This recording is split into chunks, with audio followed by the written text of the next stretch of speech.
Hello friends, कैसे हो आप सब। मैं अमित और मेरे यूट्यूब चैनल पे आज तक आपका स्वागत है। आज मैं आपको बताने वाला हूँ अमेज़न या फ्लिपकार्ट पे अगर आप सक्सेसफुल सेलर बनना चाहते हो या अपना प्रोडक्ट सक्सेसफुली सेल करना चाहते हो।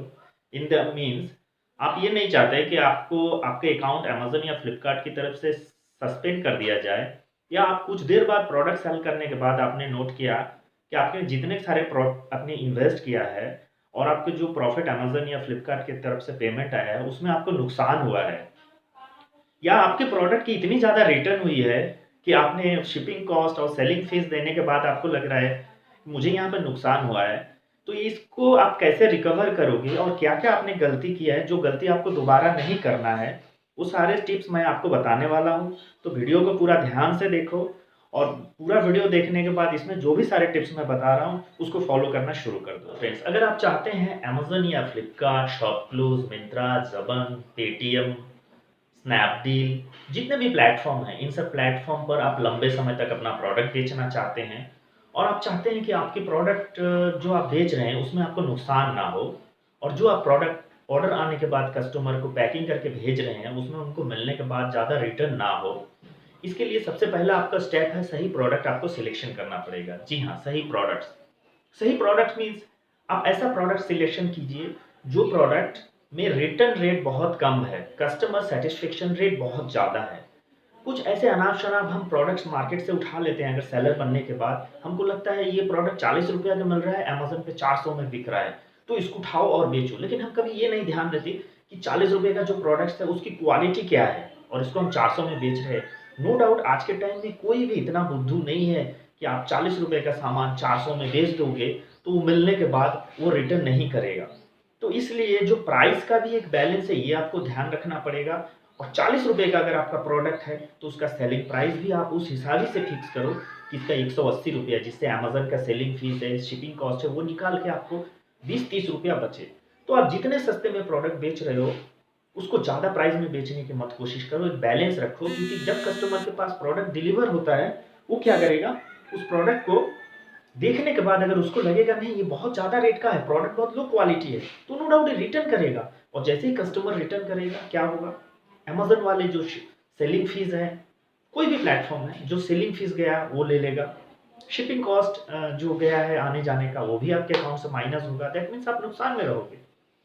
इसलिए आपको सही प्रोडक्ट सिलेक्शन करना है। सही प्रोडक्ट मीन्स जो प्रोडक्ट्स में कस्टमर का सेटिस्फेक्शन रेट ज़्यादा है, इस तरह की प्रोडक्ट आपको सिलेक्शन करना है।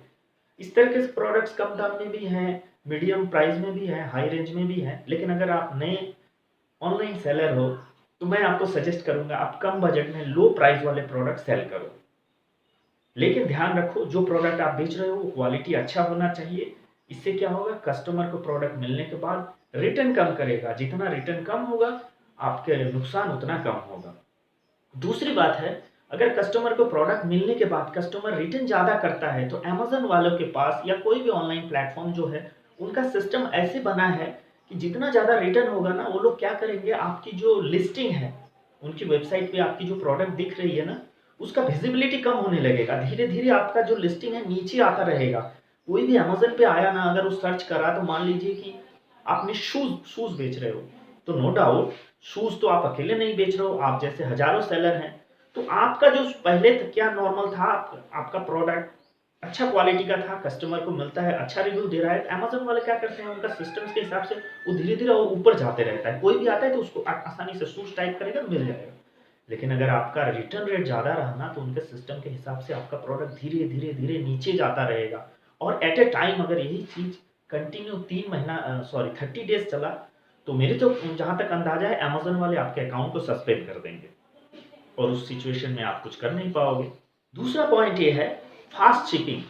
जब भी आपका कोई product Amazon, Flipkart, ShopClues, Paytm, Myntra, Jabong, Snapdeal कोई भी प्लेटफ़ॉर्म पे सेल होता है, आप उसको सेम डे शिप कर दीजिए। मतलब same day courier level system से निकाल के उसको रेडी करके पैक कर दीजिए।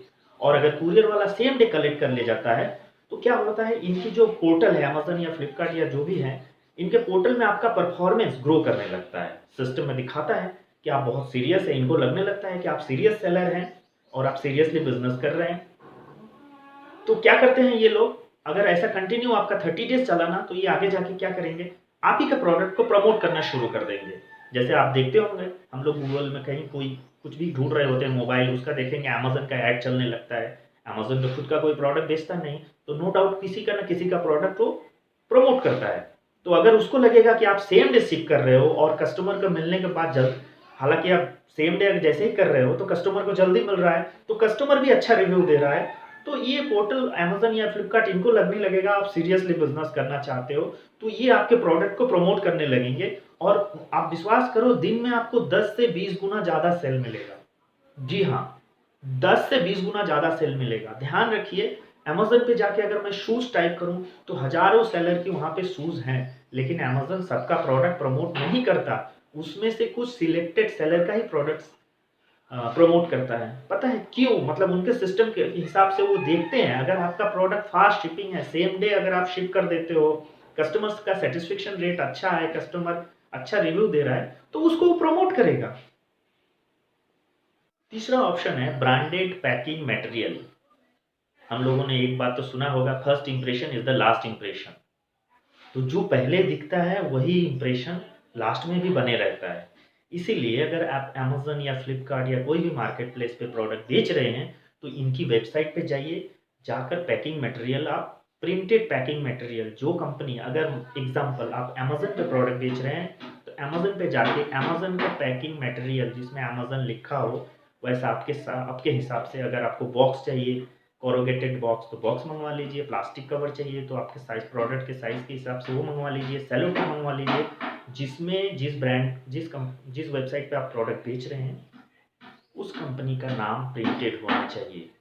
इससे क्या होगा, जब भी आपको ऑर्डर आएगा ना, ये ब्रांडेड पैकिंग मटेरियल के अंदर जब आप प्रोडक्ट भेजेंगे ना, तो कस्टमर को मिलते ही एक इम्प्रेशन बनेगा कि हाँ ये अमेजोन से आया है, फ्लिपकार्ट से आया है, और इससे नेगेटिव रिव्यू का चांसेस बहुत कम हो जाता है।